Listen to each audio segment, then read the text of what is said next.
for Mercy and me, this is a great honor. We've been doing this for like literally half our marriage. It's been the greatest professional and personal privilege of our lives to be a part of the resurgence of America and the defense of freedom. And this year, we're so proud to say that because of all of your hard work, America is back on track, and at CPAC 2025, it is our honor to present to you your president and freedom's leader, President Donald J. Trump. And I'm proud to be an American, where at least I know I'm free. And I won't forget the men who died, who gave that right to me. And I gladly stand up next to you and defend her still today.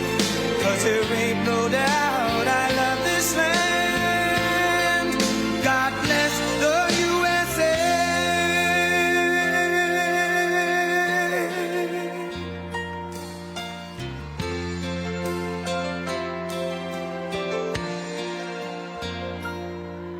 From the lakes of Minnesota to the hills of Tennessee, across the plains of Texas, from sea to shining sea, from Detroit down to Houston and New York to LA, where there's pride in every American heart, and it's time we stand and say that I'm proud to be an American, where at least I know I'm free. And I won't forget the men who died, who gave that right to me. And I gladly stand up next to you and defend her still today. 'Cause there ain't no doubt I love this land. God bless the USA.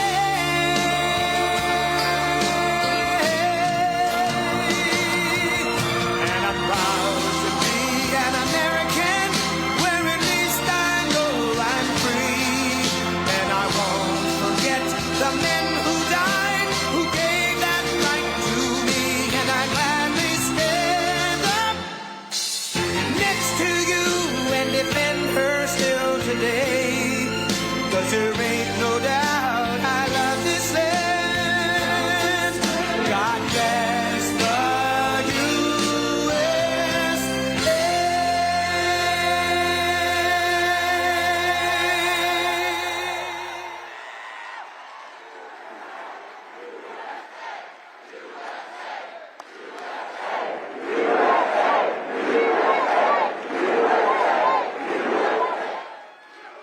Thank you very much. Thank you.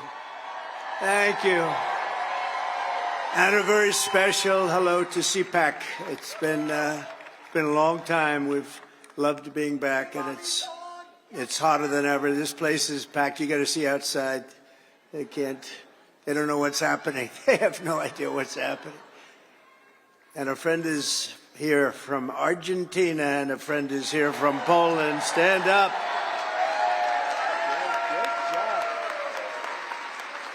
Great job. Thank you. Thank you very much. Welcome back to the nation's capital, where our movement is thriving, fighting, winning, and dominating Washington like never before. Nobody's ever seen anything like this before. They used to have a little smaller crowds here. It's a little bigger. The fraudsters, liars, cheaters, globalists, and deep state bureaucrats are being sent packing. The illegal alien criminals are being sent home. We're draining the swamp, and we're restoring government by the people, for the people. For years, Washington was controlled by a sinister group of radical left Marxists, warmongers, and corrupt special interests who drained our wealth, attacked our liberties, obliterated our borders, and sucked our country dry. Not any longer. But on November 5th, we stood up to all the corrupt forces that were destroying America. We took away their power. We took away their confidence. They lost their confidence. You know, do you ever watch? They lost their confidence. Oh, it's so nice to watch. And we took back our country.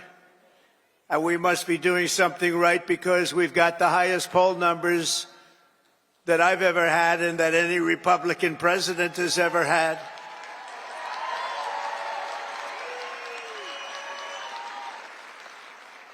And our approval rating is now the highest ever across all demographics. Rasmussen just came out at 56%, Insider Advantage 56%, RMG Research 57%, and we have many polls in the mid-60s, one at 71%. We like that, 71. And according to YouGov, a big deal, 70% of Americans believe that what we are doing is right and we are keeping our promises. That's all we're doing, when you think, is keeping our promises. That's all we had to do. And their promises weren't worthwhile to go and vote for. They loved men playing in women's sports, open borders, little things like that. But don't tell them. Don't tell them. Keep it quiet. We'll tell them about a week before the next election. Now keep it quiet. Let them think it's a great thing what they're doing. You saw Maine yesterday, right? The governor of Maine.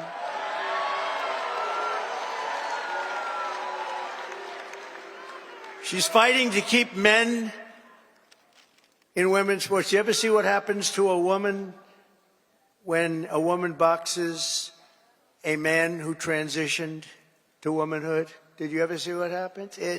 It's not pretty. It's not pretty. Let her do that fight. Let them all do that fight. Because I think that's about a 90-10 issue, and I can't figure out who the 10% are. Nobody can. So today I want to say thank you to all of the incredible patriots of CPAC and all of the incredible patriots in our country. 77 million, and it's actually much more than that because despite that, they cheated like hell. It was just too big to rig. It was too big to rig. 77 million. Remember, you used to go, I said, look, we're leading in the polls by a lot. Don't believe the polls. Just go and vote. You got to vote. We got to make it too big to rig. And they tried, but it was too big to rig. One of the great statements. We love it because everybody went and voted.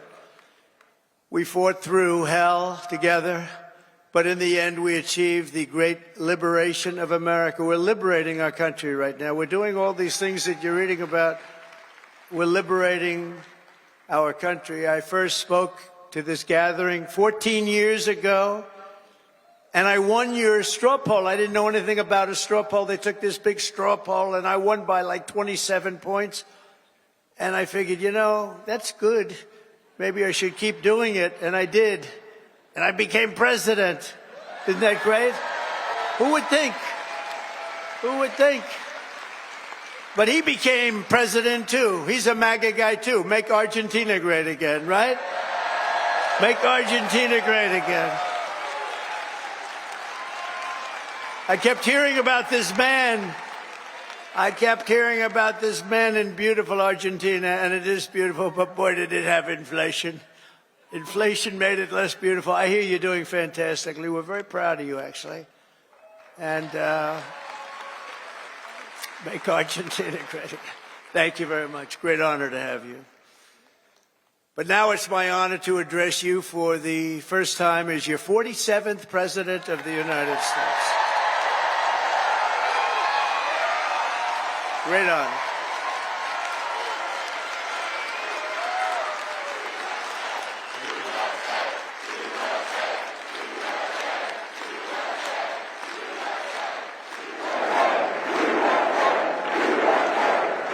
I want to begin by thanking Matt and Mercedes Schlapp for the incredible job they do, and everyone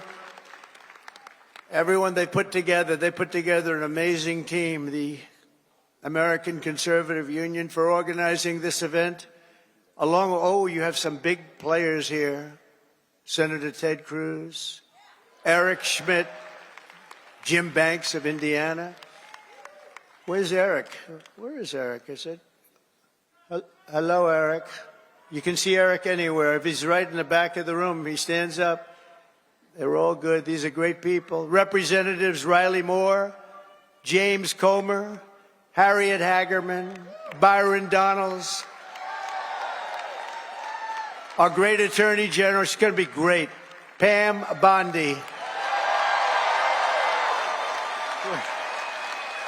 Where's Pam? I don't know where she is. So many people. So many people. Secretary Doug Burgum.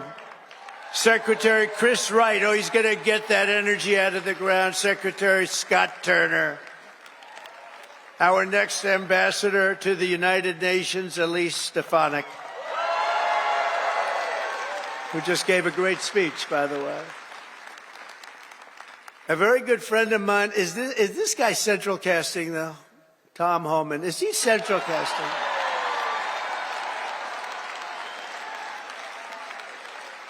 Where is it? Hello, Tom. Are you? Well, I love that. How could I love a guy like that? But I do. He's doing a great job. Thank you, Tom, very much. Thank you. Appreciate it. Arkansas Governor Sarah Sanders.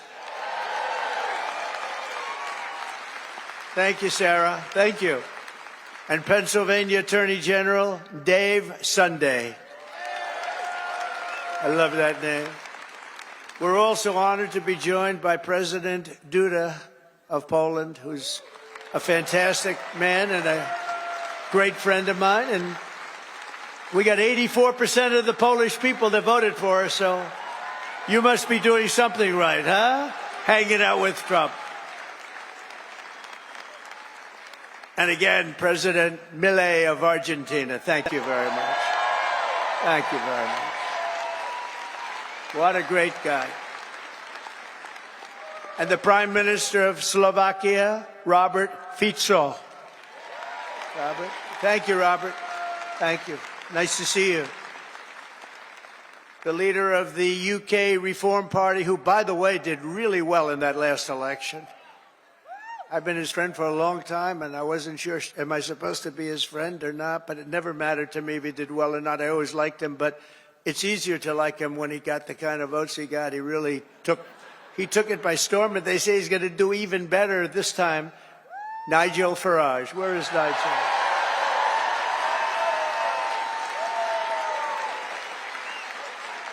Thank you, Nigel. Thank you. What a great guy. The leader of Spain's Vox Party, Santiago Obiscal. Thank you, Santiago. Thank you. Thank you very much. I thought that was you. Thank you very much. Great job you're doing. And a friend of mine, Eduardo Bolsonaro of Brazil, the Chamber of Deputies. Thank you. Thank you. Say hello to your father. Thank you very much. Great family. Great gentleman and a great family. And our great First Lady, Melania, is watching us right now on television. So give her a hand. Give her a hand. Whoa.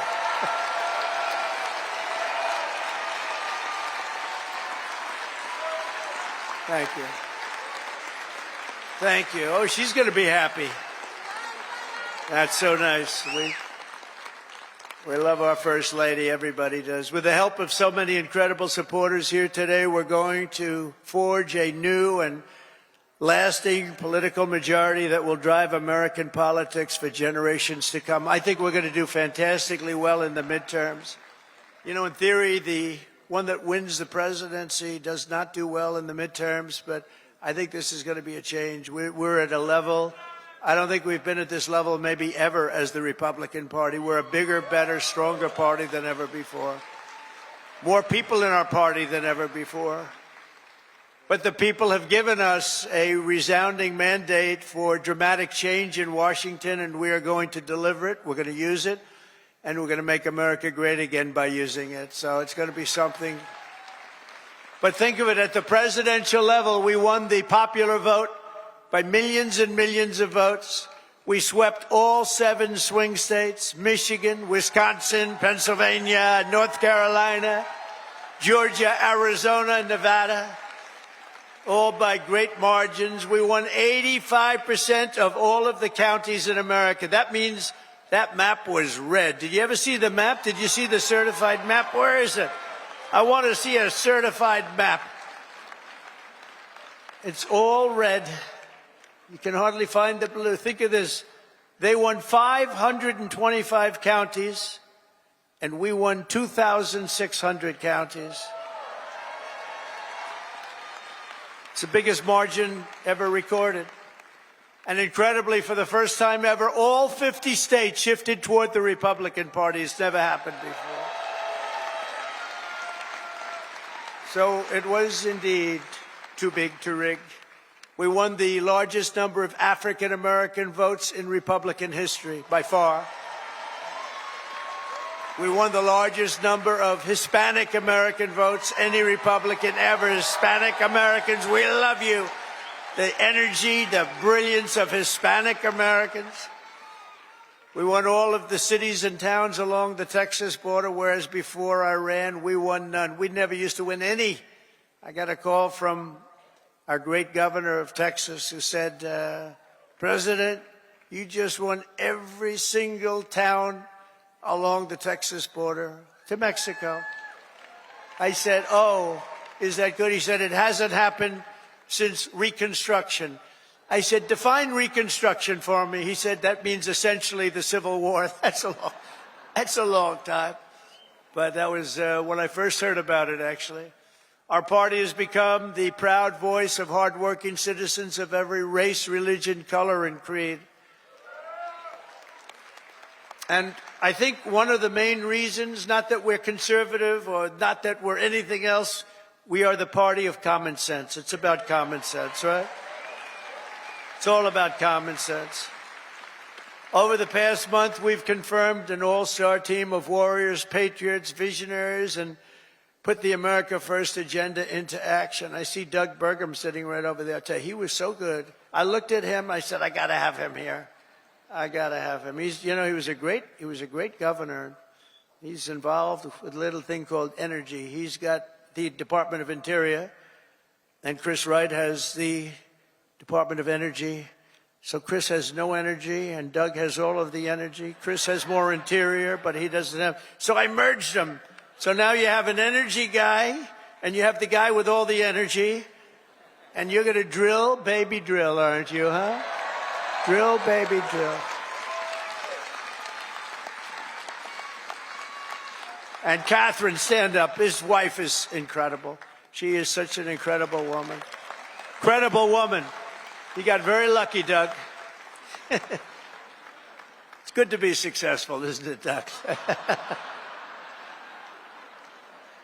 She's an incredible woman. He's an incredible guy. In addition to the great cabinet secretaries we have here today, we confirm Secretary of Defense Pete Hegseth to end the woke insanity and rebuild our military.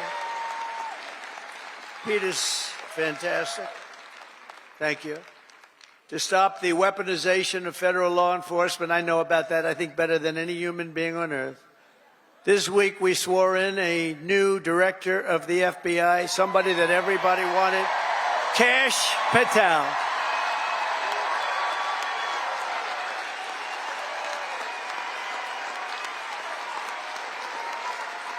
Kash is great. He's a popular guy. He went through with the blessing of a lot of good people, too. I'll tell you, it was great. To end the politicalization of our intelligence agencies, we confirmed Director of National Intelligence, Tulsi Gabbard, who is something very respected, highly respected. And to make America healthy again, we confirmed Secretary of Health and Human Services, Robert F. Kennedy, Jr.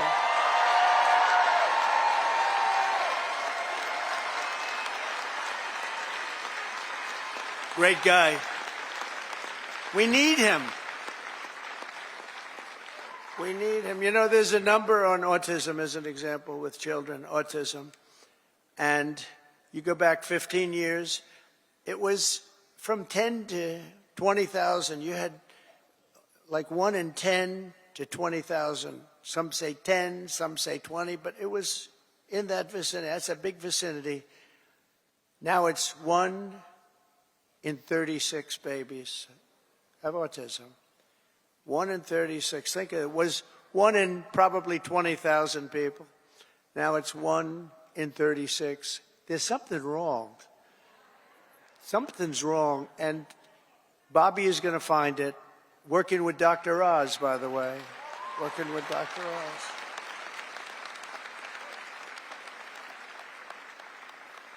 Together, we've achieved more in 4 weeks than most administrations achieve in 4 years. We made a lot of progress. I heard O'Reilly last night say Donald Trump, for the first 4 weeks, is the greatest president ever in the history of our country. That was O'Reilly. Bill O'Reilly is all right. You know who he said second was? George Washington. That's not bad. I beat George Washington. I love beating George Washington. Thank you, Bill. On our first day in office, we declared a national emergency at our southern border. After years of politicians using our military to defend foreign borders while leaving our country defenseless and helpless, we deployed a group of people, active duty troops, to defend our border and repel the invasion of our country. This was an invasion. You know, we had a great first term, a really great first term, and I called it an invasion. And we had great numbers, but now we have the best numbers we've ever had. We've never had numbers like this. We've done it all in 4 weeks. Think of it. That was Tom Homan, Kristi Noem, the whole group.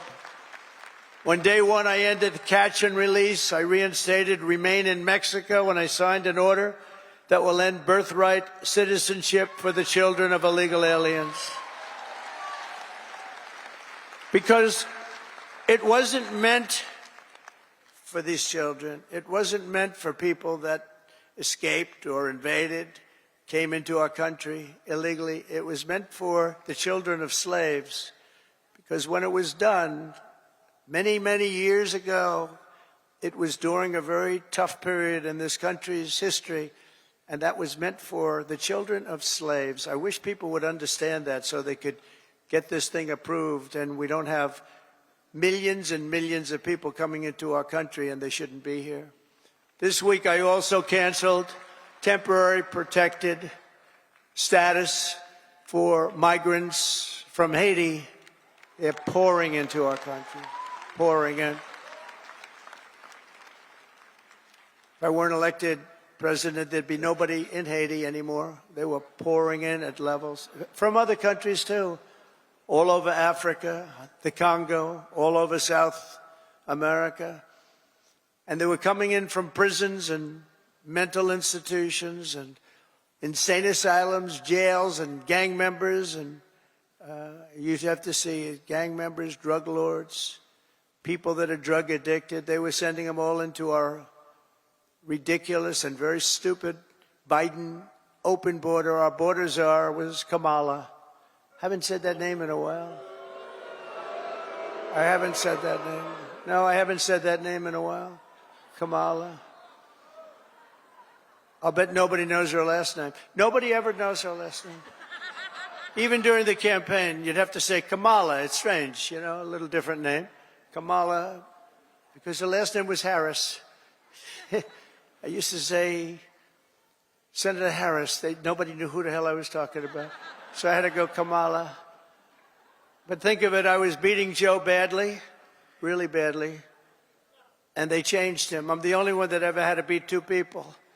I had to beat two. Had to beat two. We beat two. I didn't beat. You beat. You beat two people.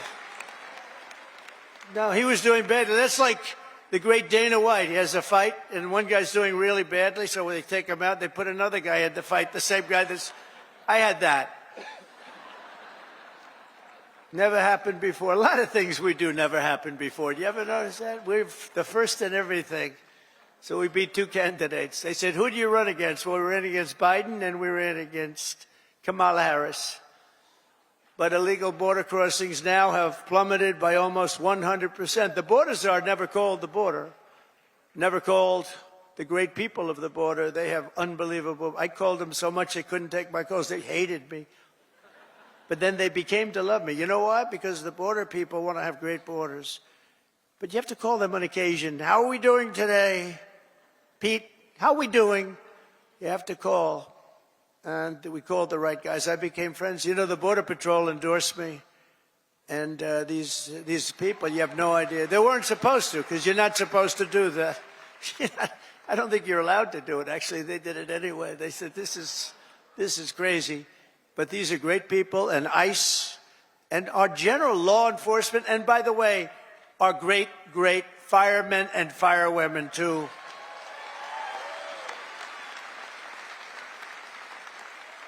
They were great. They all endorsed us. With the police, we got high 90s in terms of, and many of them were unionized, you know. We have a young lady who's right now going for the Department of Labor, and she tends to be a little bit on the slightly left of center. And everybody said, why did I do that? I said, you know why I did that? Because unions like her, and labor likes her, and a lot of people like her, and she's very solid, very strong, and she's going to do the right thing. But they all voted for us. They didn't vote for me, they voted for us. We got the Teamsters, we got the firefighters, we got the police, we got the auto workers, were so great. We had tremendous support, so I think it's nice to give them a person in the center, because that's what she's going to be very good, I think. But a lot of people say, why'd you do that? I said, because I want to do something nice for these people that voted for me. Oh, gee, what a great political move that was. Now they're all saying, what a great political move. No, it's all common sense. Remember that. Remember that. Sean O'Brien was fantastic. The whole group, they were great. Over the past few weeks, we've begun the largest deportation operation in American history, larger even than that of President Dwight D. Eisenhower, a very moderate man, but he was very strong on that. He didn't like people running into our country and taking over our country. I'll tell you, I had 4 years. I don't know if you had this. I couldn't stand it. Don't get angry. Donald, don't get angry, please. I couldn't stand it. Watching these people come in from jails and mental institutions and the worst criminals in the street, gang members being dropped off in buses and bussed into our country. I couldn't stand it. So I said, I'm going to run for president again. And now we don't have that problem. Now we don't have that problem anymore.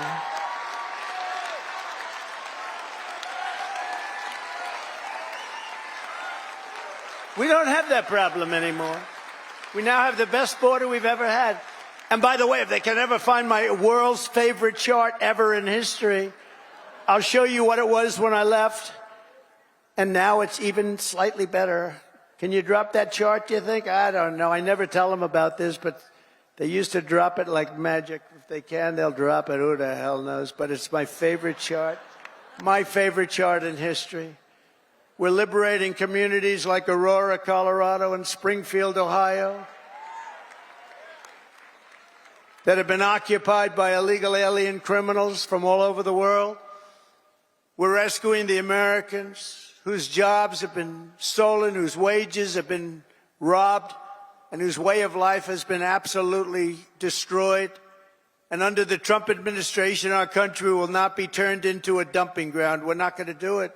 We're going to have a great country again. It's going to happen soon, a lot sooner than you think, and we're going to have so much money coming in from tariffs. Oh, you're going to say, your senators and your congressmen are going to say, please, sir, please, you're making us look so bad. We have so much money coming in. I didn't know this was going to happen. Please don't do this to us. We look very bad. But they're great. They're doing well. I tell you, the Republican senators they're sticking together. The Republican congressmen and women are sticking together. Every once in a while, you have one that wants a little action or something. I don't know what it is. It's so sad to see. I just hate to see it. I hate to see it. But they're sticking together. One thing about the Democrats, they have rotten, horrible policy, the worst policy in history, but they stick together. We have great policy, but sometimes they don't stick, but they've been sticking for us. They've been sticking. And I think the speaker and the leader have done a fantastic job. That's Thune and Johnson, and I think they've done, two guys really working hard and they're really doing a great job. But we have a lot to stick with. We have a lot to stick together for, because what we've done has never been done before. Nobody's ever seen anything like this, and nobody's ever seen 4 weeks like we've had, especially the 4 weeks, the first 4 weeks. You know, that's like if you golf, when you sink that first 4-footer in the first hole, it gives you confidence. On the next hole, you sink another one. Now you go into that third hole and you can't, and by the time you get to the fifth hole, you feel you can't miss, right? Like a baseball player, he gets up and he hits our first one, and then the second at bat, he hits that one. And, you know, and we have great confidence. And they've lost their confidence, as I said. They really lost their confidence. I watched them. They're really screwed up. I watched this MSNBC, which is a threat to democracy, actually. They're stone cold mean, but they're stuttering. They're all screwed up. They're all mentally screwed up. They don't know what. Their ratings have gone down the tubes. I don't even talk about CNN. CNN's sort of like, I don't know, they're pathetic, actually. But MSNBC was mean. Their ratings are absolutely down. This Rachel Maddow, what does she have? She's got nothing. Nothing. She took a sabbatical where she worked 1 day a week. They paid her a lot of money. She gets no ratings. I should go against her in the ratings, because I'll tell you, she gets no ratings. All she does is to talk about Trump, Trump, Trump, Trump, Trump. All different subjects, Trump this, Trump that. But these people are really, I mean, they lie. They shouldn't be allowed to lie every night. They are really a vehicle of the Democrat Party. They should be paying. Is that Gordon? Yes, is that Gordon? The great Gordon Chang? Is that Gordon? Stand up, Gordon. Wow. We have everybody here today. Thank you very much. How am I doing on China? Am I doing good? Am I doing good on China? Tell you one thing, nobody's ever done like I've done on China. Nobody ever let people know what was happening with respect to China. And I happen to like President Xi, and I have tremendous respect for the people of China, love the people of China. But we've been treated very unfairly by China and many other countries. And we're not being unfairly treated anymore. We had that down to a science in the first term, and then they lost it. You know, we lost over $1 trillion to China this last year under Biden, Crooked Joe Biden. What do we like better, Crooked Joe or Sleepy Joe? Ready? Ready? Crooked Joe or Sleepy? Ready? Crooked Joe. Sleepy Joe. Got to stay with Crooked. He had one ability that I didn't have. He could do something that I couldn't do. I don't say that because he was a horrible golfer. Remember, he challenged me during the debate to a golf match? He said, I'm a 6 handicap. I said, you're not a 36 handicap. He said, he's a 6. And then he said, well, I'm 8. Remember? I said, that was quick. Picked up 2 strokes. He said, no, I'm an 8. But he's not a 36 handicap. But he had one ability that was amazing. He could go with cameras on him, television, fake news on him, probably because he knows they wouldn't cover it badly. You know, they covered him as well as you can cover him. How the hell can you cover the guy well? But he had this incredible ability. He could barely walk in the sand. Somebody thought he looked great in a bathing suit. And he'd walk in the sand pulling a thing that weighed about 6 ounces. You know those aluminum? See, aluminum's very good. It's meant for children and very old people to lift, right? So he would put it down, and he'd put it down, and he'd fall into it, and he'd immediately fall asleep in front of the media. I could never do that. That's the only thing. That's the only thing. I could never do it. No, he was Sleepy Joe, but he was crooked as hell. You know, there's no question. He was a sleepy, crooked guy. Terrible, terrible president. He was the worst president in the history of our country. I don't care. I'll say it. Jimmy Carter passed away recently, and he passed away a happy man.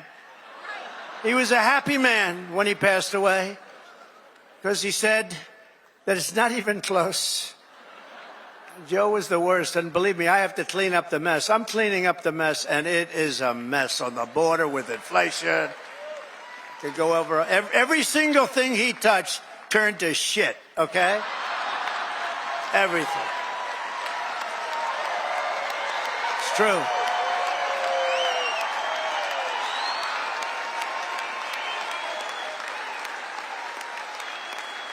It's true. That's true. Now Franklin Graham's angry at me. You know that. Franklin wrote me a letter. He said, I love your speeches. I love them so much. But they'd be better if you would never use foul language. And I told him, I said, Franklin, you know, Franklin Graham's a great guy, by the way, does a great job. The son of the great Billy Graham, right? But I said to Franklin, you know, sometimes you need it for emphasis. And he said, no, they'd be even better if you wouldn't use any bad language. That's not really a terrible word, you know. But that's a much more appropriate word, a better. What word would I use to describe? What word could I use? It's and we have to be truthful too. So you know, all countries are now taking their illegal aliens back, even those that stated strongly, "We will never take them back. Don't ever send them to us." But they said that during the Biden administration. They never said it during my administration. Venezuela's taking them back. Colombia's taking them back. Remember, Colombia said, we will not take them back, he said. And within about 13 minutes, I think, we would love to take them back. In fact, we will send our planes to pick them up. Remember? And they said, what happened? What happened? And you see these Venezuelan planes loaded up with some real nice people. You wouldn't have wanted to be the pilot on any of those planes. But they know we're not playing games. And just this week, I officially designated bloodthirsty cartels and murderous gangs as foreign terrorist organizations, something which Biden didn't want to do and nobody wanted to do. It's true. The full might and power of the federal government will now be dedicated to eradicating MS-13, Tren de Aragua. That's the Venezuelan prison gangs. These are very nice fellows. The only thing good about them is they make our criminals look like nice people. It's true. Remember when they used to say, people that come in from foreign countries are nice people. These are wonderful people. These are good people. They're not murderers. They're not terrible. These people make us look like babies, okay? You know the Hells Angels? They're among the nicest people on earth when you compare them to these thugs. And the Hells Angels actually love our country, if you can believe that. They actually do. But their members and their leaders in the United States will be hunted down. I'm talking about MS-13. They're hunting them down. We removed tens of thousands, MS-13, Tren de Aragua, rooted out, arrested, and expelled from our soil like the savage monsters that they are. We don't have anybody coming up from Argentina. Nobody's coming up from Argentina to facilitate the mass removal of criminal aliens. I also issued an executive order to make available the full capacity and detention. We're going to use Guantanamo Bay. We have a detention facility that's actually massive. Nobody even knew it existed. Holds thousands of prisoners. We never used it. For 4 long years, you had a president who put illegal aliens up in penthouse suites in beautiful hotels on Park Avenue, on Madison Avenue, or on Fifth Avenue in Manhattan. Now you have a president who is stamping their ticket to Gitmo on a one-way trip back to the places from which they came. Wonderful places. Big difference. My administration is also moving swiftly to save the U.S. economy from the train wreck of inflation and worse that Joe Biden created. I withdrew from the one-sided Paris Climate Accord. It was a disaster. That was a disaster. I terminated the Green New Scam. One of the greatest hoaxes ever played on this country is the Green New Scam. We spent trillions of dollars on this nonsense, and just a total hoax. It really set back our country, I want to tell you, monetarily and every other way. And I canceled Joe Biden's insane electric vehicle mandate where everybody has to have an electric car. And if you want an electric car, get an electric car. If you want a gasoline-powered car, if you want to have a hybrid, you get it. The only thing you can't do is a hydrogen-powered car. You know why? They said it really works great, but when it doesn't work, you never find the body. That's a bad sign. You know, when it doesn't work, they found the body on a tree about 250 yards up the road. It's seriously bad. So we'll leave hydrogen out of it for a little while, I think, or maybe permanently. I'd say permanently. To crush inflation by slashing spending, I imposed an immediate federal hiring freeze, a federal regulation freeze, and a foreign aid freeze. We're given to countries that hate us. We're giving billions and billions of dollars to countries that hate us. And I signed an order creating the Department of Government Efficiency. You probably haven't heard of it. Which is now waging war on government waste, fraud, and abuse. And Elon is doing a great job. He's doing a great job.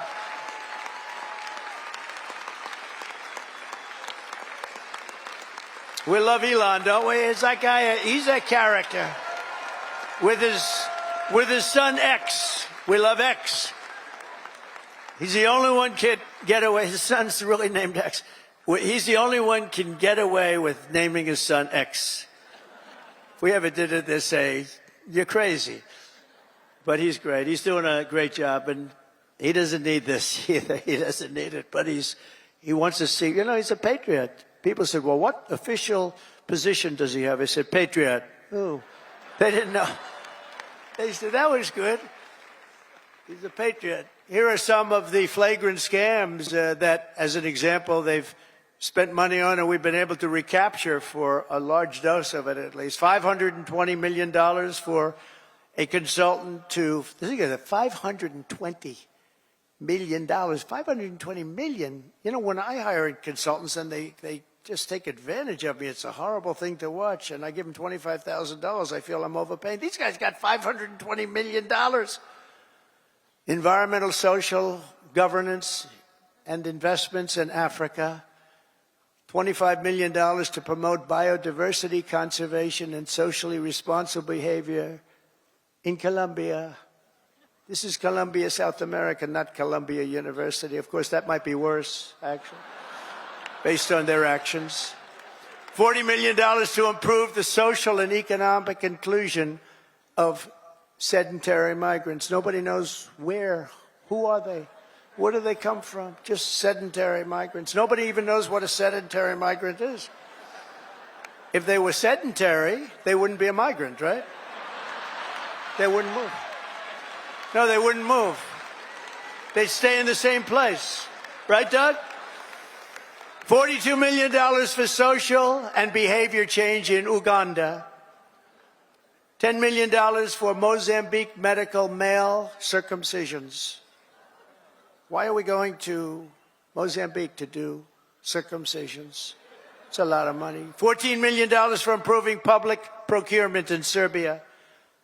Here's a beauty. $486 million to a consortium of elections and political process strengthening ideas, of which $22 million goes to inclusive and participatory political process in Moldova.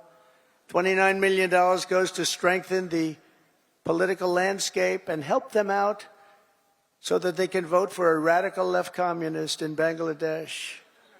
You had to see who they supported. You wouldn't believe, yeah, you would believe it. Nobody in this room would be in that group. $20 million for fiscal federalism and $19 million for biodiversity in Nepal. $47 million for improving learning outcomes in Asia. $18 million for helping India with its elections. Why the hell? Why don't we just go to all paper ballots? Let them help us with their elections, right? Voter ID.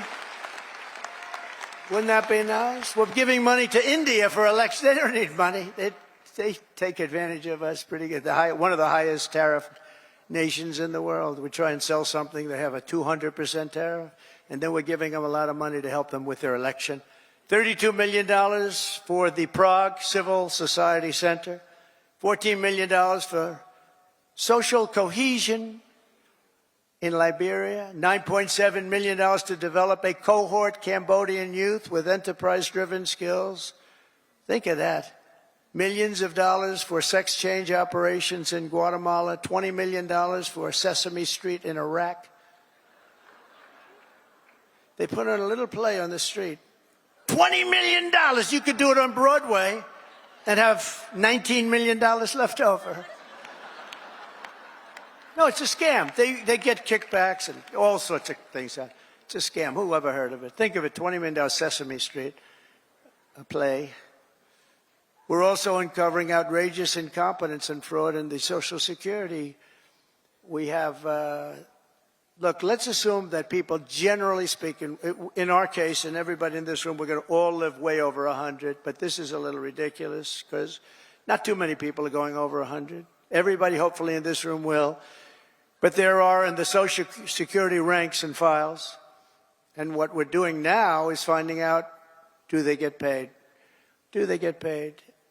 In other words, is somebody taking all of this money? So they have over 100 to 109, 4.7 million Social Security numbers. Think of that, from people whose age is over 100. 3.6 million people whose age is over 110 years. 3.47 million people who are over 120 years of age. 3.9 million people whose age goes from 130 to 139 years of age. 3.5 million whose age goes from 140 to 149 years old. 1.3, see, it's coming down now slowly. No, it's all a scam. The whole thing is a scam. 1.3 million people, 1.3 who are over 150 years of age. And over 130,000 people are listed on our Social Security rolls as over 160 years of age. Now, the final is at 1,039, so now we're down into reasonable numbers. 1,039 people are listed between the ages of 220 years old to 229. And we have one person who's listed at 241 years of age. And we have one person listed at 360 years of age, an all-time record, and our country's 250 years old. So that person's substantially older than our country. Under our administration, there will be no tolerance for Social Security fraud. We will not allow anyone to cheat our seniors, and those who will do that will be prosecuted by Pam, Bondi, and others. We are also going to Fort Knox. I'm going to go with Elon. And would anybody like to join us? Because we want to see if the gold is still there. We want to see. Wouldn't that be terrible? We open up this Fort Knox. It's just solid granite that's 5 feet thick. The front door, you need 6 musclemen to open it up. I don't even think they have windows. Wouldn't that be terrible if we opened it up and there was no gold there? So we're going to open those doors. We're going to take a look. And if there's 27 tons of gold, we'll be very happy. I don't know how the hell we're going to measure it, but that's okay. We want to see lots of nice, beautiful, shiny gold in Fort Knox. Don't be totally surprised. We open the door, we'll say, there's nothing here. They stole this too. Now, we have a very corrupt group of people in this country, and we're finding them out. We're removing all of the unnecessary, incompetent, and corrupt bureaucrats from the federal workforce. That's what we're doing. And under the buyouts, we offered federal employees more than 75,000 federal bureaucrats. Think of that. Have voluntarily agreed to surrender their taxpayer-funded jobs. We want to make government smaller, more efficient. We want to keep the best people, and we're not going to keep the worst people. And, you know, we're doing another thing. If they don't report for work, we're firing them. In other words, you have to go to office. Right? Right? Look at her. If you don't report to work, you know, that's another scam. You know, who the hell, if I'm staying home, I'm going to, let's see, my golf handicap would get down to very low number. You'd be shocked if I told you the real number. But I would be so good, I'd try and get on tour. I would be so good.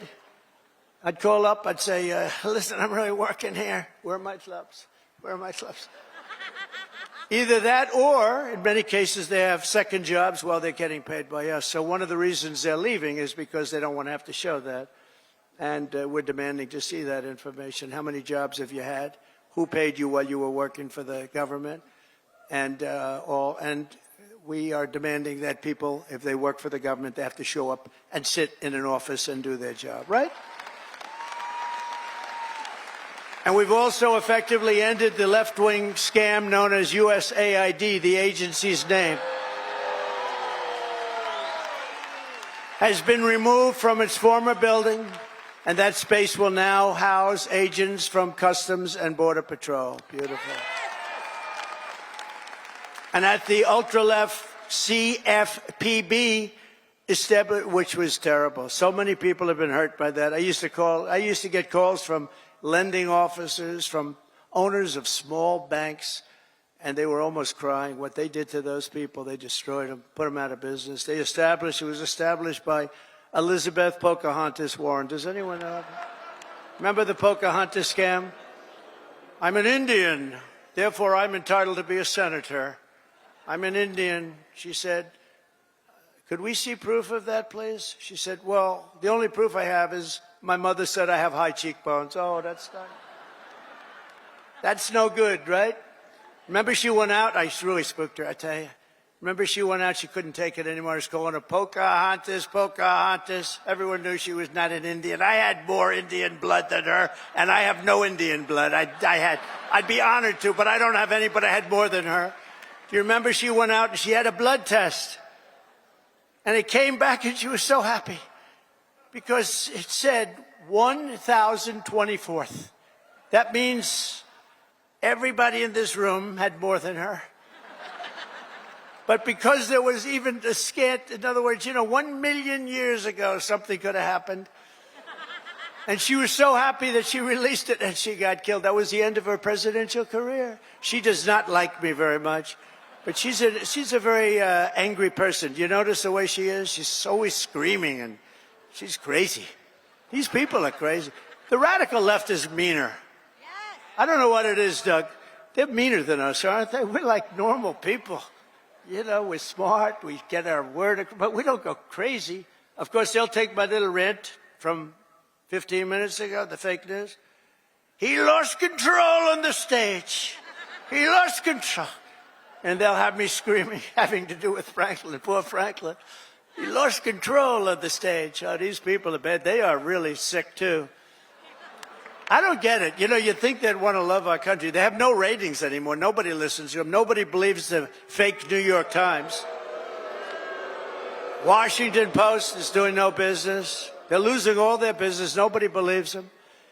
But we've escorted the radical left bureaucrats out of the building and locked the doors behind them. We've gotten rid of thousands. I withdrew the United States from the corrupt World Health Organization. I withdrew from the anti-Semitic UN Human Rights Council. The council is horrible, and I withdrew from the terror-supporting UN Relief and Works Agency. The UN has such great potential, but not the way it's run now. It's terrible the way it's run now. We stopped all taxpayer money to these corrupt institutions. And by the way, just so, because who the hell knows, we got to talk about something very important. The war between Russia and Ukraine. People are being killed, mostly young men, mostly Russian and Ukrainian men, at levels you've never seen before. Thousands of people a week. And I've spoken to President Putin, and I think that thing is going to end, but it's got to end. It's a horrible, horrible thing to watch. I'm dealing with President Zelensky. I'm dealing with President Putin. I'm trying to get the money back that, or secured, because, you know, Europe has given $100 billion. The United States has given $350 billion because we had a stupid, incompetent president and administration. 350. But here's worse. Europe gave it in the form of a loan. They get their money back. We gave it in the form of nothing, so I want them to give us something for all of the money that we put up, and I'm going to try and get the war settled, and I'm going to try and get all that death ended. So we're asking for rare earth and oil, anything we can get, but we feel so stupid. Here's Europe, and you know, it affects Europe. It doesn't really affect us, except we don't like to see two things. Number one, how Biden got us into this thing in the first place. Terrible.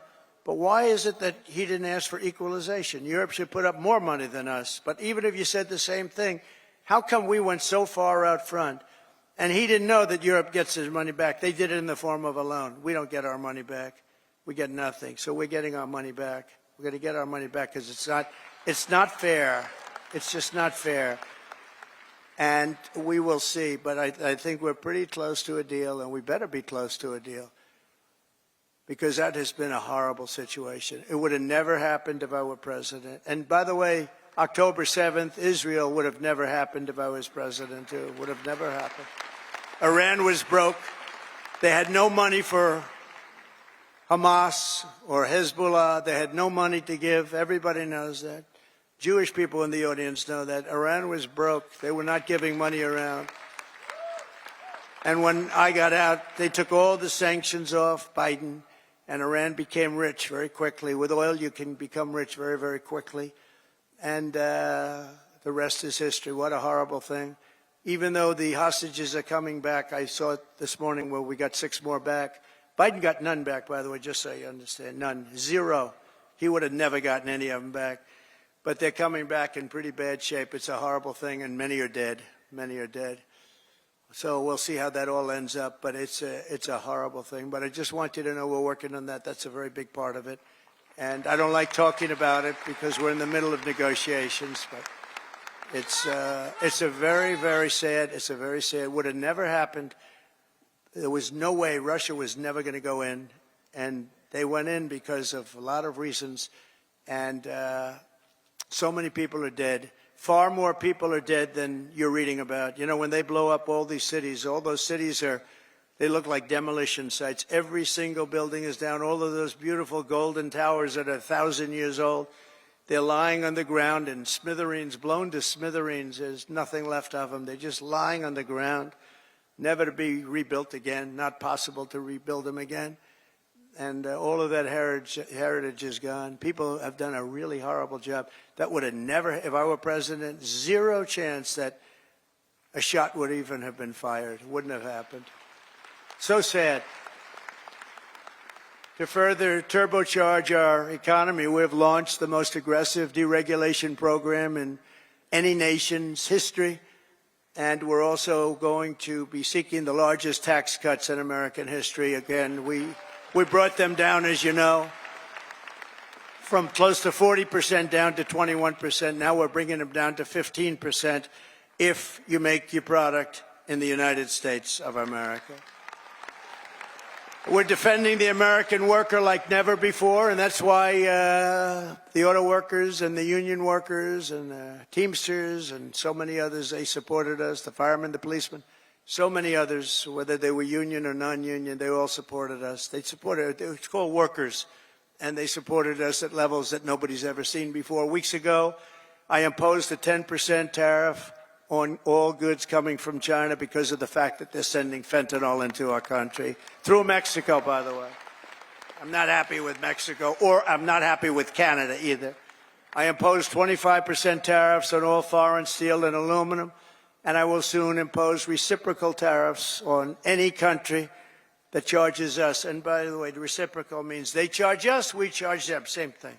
So nobody can be upset, right? But we have countries charging us 200%, and we charge them nothing. They charge us, we charge them. Our country's going to become rich again, very rich. I always say it's my favorite word in the dictionary.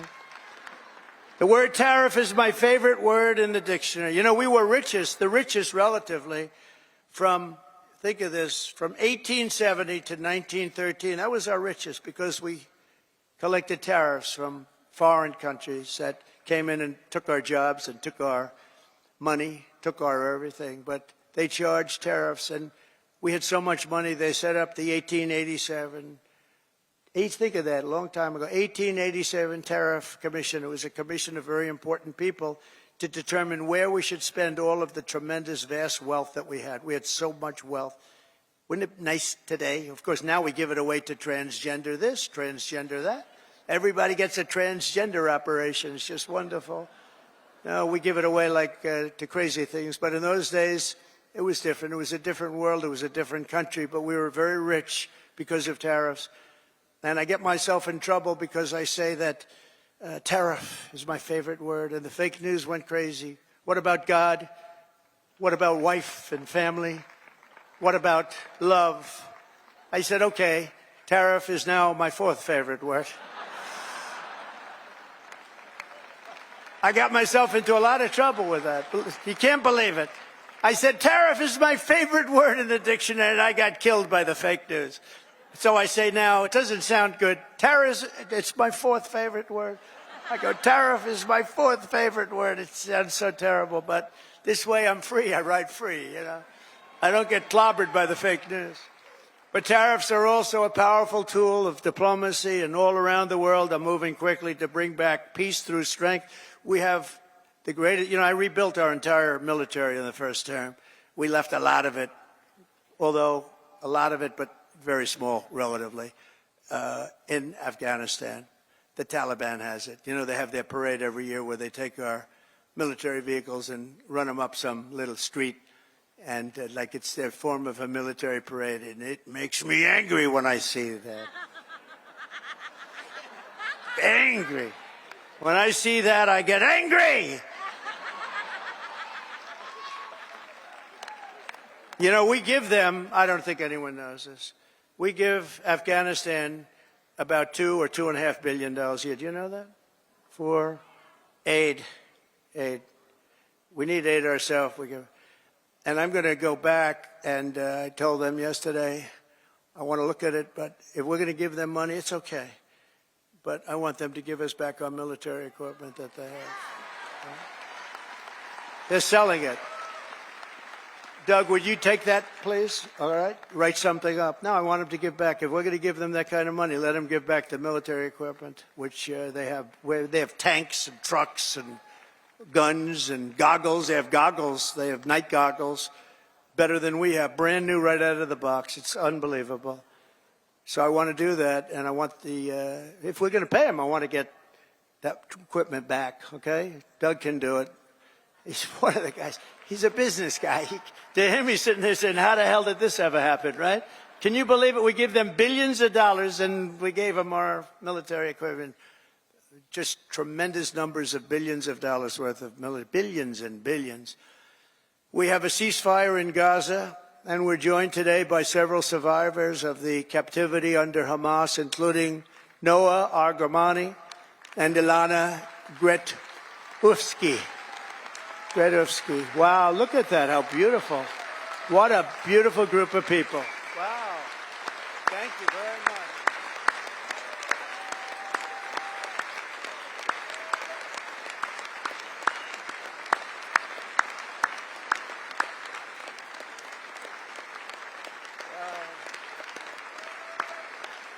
Thank you very much. And you're sitting next to a great guy, Sebastian Gorka, who's also now in the administration.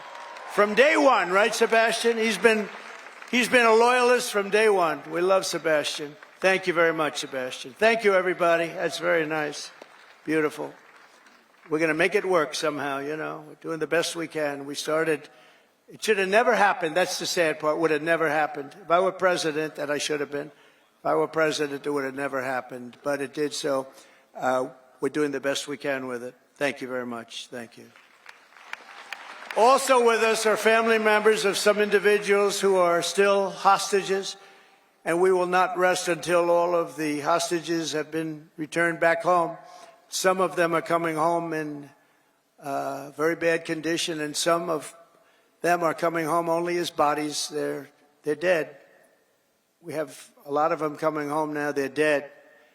And these are largely young people. Young people don't die. Young people are young people. They don't die like this, but they're dead. And the parents come to me and they say, please, sir, could you get my son back? How old is he? Sir, my son is dead. It's important, just as important as if that son were alive, to get the body back. It's amazing, actually. Amazing. Just as important.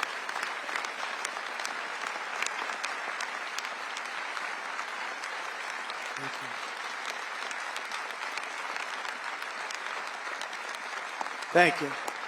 It's amazing, though, the parents. The parents are strong. I mean, look, strong. What does strong mean? Strong is their life is ruined. Really, it's ruined. I see the people. But they come up to me, and it's so important to get the body back. They know. And some are not sure. They're 80% sure he's dead or she's dead.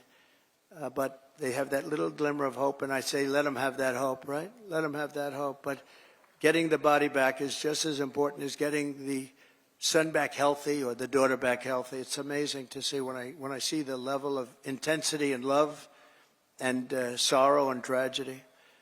As I said in my inaugural address, it's my hope that my greatest legacy will be as a peacemaker, not a conqueror.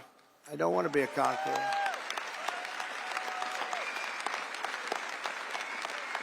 Under the Trump administration, every day brings more good news for America. I've ended all of the so-called diversity, equity, and inclusion programs across the entire federal government and the private sector, and notified every single government DEI officer that their job has been deleted. They're gone. They're fired. You're fired. Get out. You're fired. I made it the official policy of the United States government that there are only two genders, male and female. That was easy. I banned men from competing in women's sports.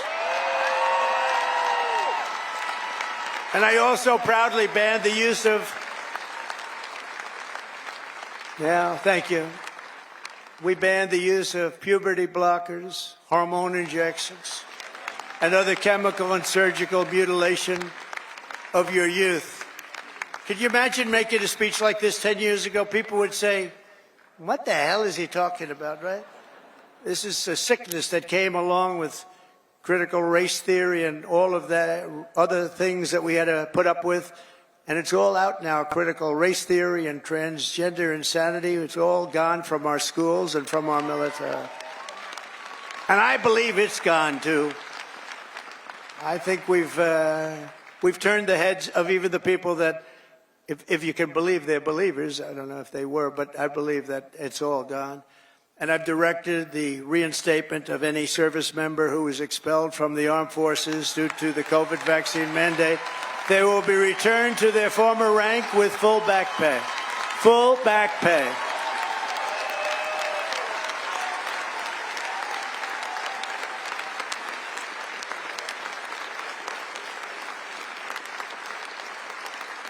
I banned government censorship from your voices and brought back free speech in America. We have free speech. We didn't have free speech. We do have it now, actually.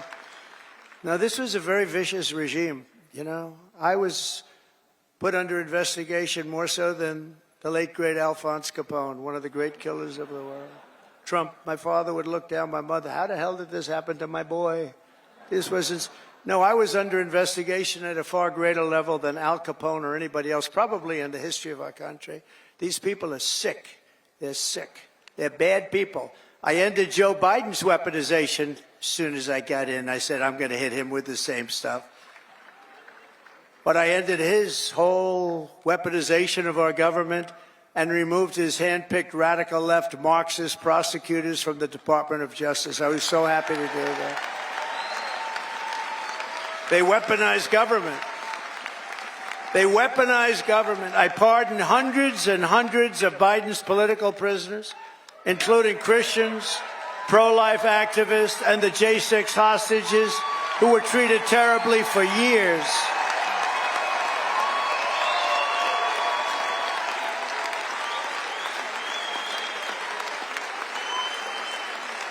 We even got rid of people like Pete Buttigieg, who did the worst job of anybody in the history of transportation. What a bunch of losers. I revoked the security clearances of Anthony Blinken, Jake Sullivan, John Brennan, James Clapper, and every non-patriot who lied to cover up Hunter Biden's laptop from hell. We took away their security clearances. And they're not allowed to enter any government building either. I also revoked Joe Biden's security clearances, the Biden crime family security clearances, and they'll no longer be allowed to access state secrets while selling themselves all around the world. Oh, well. Now, these were bad people.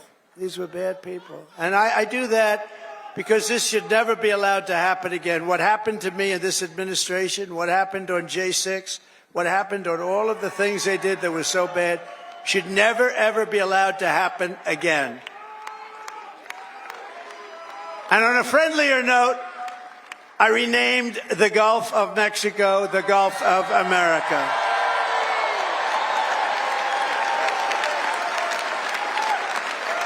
And we are restoring the name of a great president, William McKinley, to Mount McKinley in Alaska.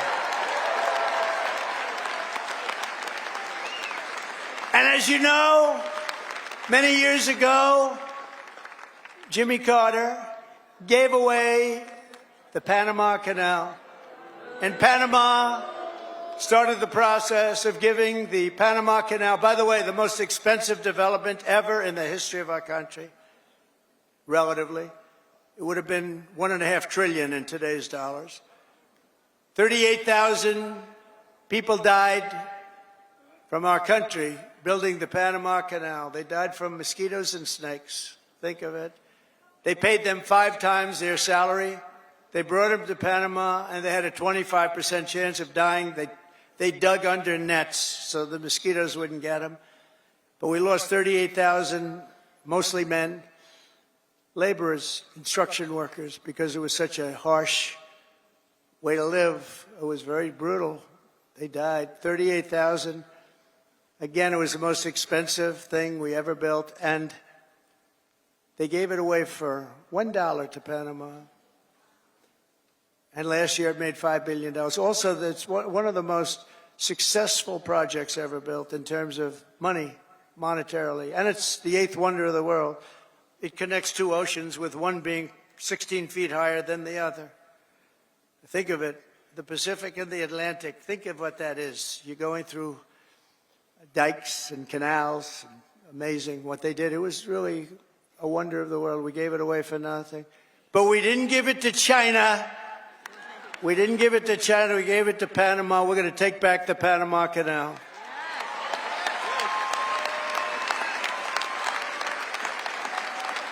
In a matter of weeks, we have restored America's pride, America's confidence, and America's spirit. According to a brand new poll from Rasmussen, the number of Americans who believe we are on the right track now exceeds the number who think we're on the wrong track. This is the first time in 23 years. That's hard to believe. And we had one poll where we're at 81% right track, wrong track. I guess it depends on who, but that one poll, because Rasmussen's been a good poll, first time in over 20 years that we've had a positive number on that. That's great. That's great. November 5th, 2024 will go down as one of the most important days in the history of our country. I'm pointing to Mike Lindell. That man suffered. That man suffered. The FBI thugs went up to him and they took away everything he had. He suffered. And Mrs. Lindell,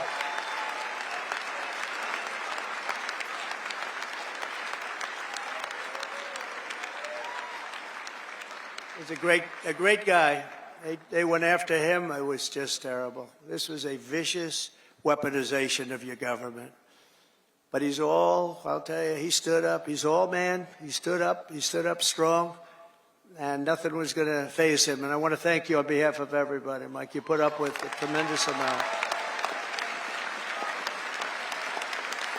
And he never changed his mind. He said that election of 2020 was rigged. And he's more of a believer today than he was even 4 years ago. But now it's okay to say it, Mike. Now it's fine. Now, that's why, when it comes to a day where you can't challenge crooked elections, we've got a real problem in this country. And as of January 20th, 2025, the dark days of high taxes, crushing regulations, rampant inflation, flagrant corruption, government weaponization, and total incompetence, those days are over. They're over. But we cannot stop now. We're going to push forward every single day. In the immortal words of that great American hero, Captain John Paul Jones, I have not yet begun to fight.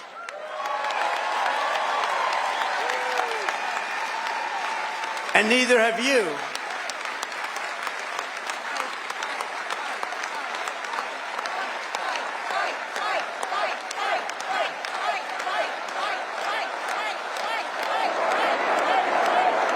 So together for the next 4 years, we are going to stand strong. We are going to work hard. We are going to fight, and win, win, win. Thank you to CPAC. Thank you, Matt. Thank you, Mercedes. Thank you very much. Thank you, everybody. God bless America. Thank you very much.